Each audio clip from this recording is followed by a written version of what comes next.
அதிகம் படம் பார்ப்பதில்லை, ஆனால் பார்த்த ஒரு சில படங்கள் நல்ல படங்கள். அதில் ஒரு படம் இந்தியன். கமலஹாசன் அவர்கள் இந்தியன் தாத்தாவாக வருவார்கள்.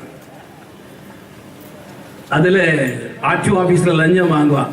இந்த தாத்தா கிட்டக்க போய் இந்த 2 விரலால் அந்த இடுப்பு கிட்ட அப்படி சுற்றுவார். அவன் சுருண்டு விழுந்து கேட்கணும். பார்த்துருக்கீங்களே? இன்னொரு இடத்துல பலசாலி வருவா, அந்த 2 விரலால் இவன் தாத்தா பண்ணுவார். நம்மெல்லாம் பயங்கரமாக தேட்டரில் கைதட்டும். ஊழல் வாங்கினவனை எவனாவது ஒருத்தன் வீழ்த்தினா மக்களுக்கு இருக்கிற சந்தோஷம் இருக்கே, அது அபாரமான சந்தோஷம். ஆனால் திரையில் நீங்கள் பார்த்து இந்தியன் தாத்தா செய்தாரே, அது வர்மக்கலை.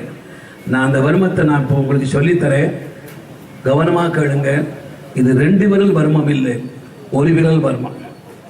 ஊழல் மயமான ஆட்கள் அத்தனை பேரையும் ஒவ்வொருத்தனையா போய் இந்தியன் தாத்தா போய் குத்தி குத்தி பண்ணுறாருல, அத்தனை பேரையும் செய்யறதுக்கு நீங்க பண்ண வேண்டிய 1 விரல் மர்மக்கல் என்னவென்றால், ஏப்ரல் மாதம் 24ஆம் தேதி காலையில் குளிச்சு முடிச்சு கடவுளை பிரார்த்தனை பண்ணி நாடு நல்லா இருக்கணும் நினைச்சு 7 வாக்குச்சாவடிக்கு போய் அந்த இடத்துல தாமரை சின்னம் எங்க இருக்குன்னு பார்த்து 1 விரலை பயன்படுத்தி ஒரு குத்துங்க.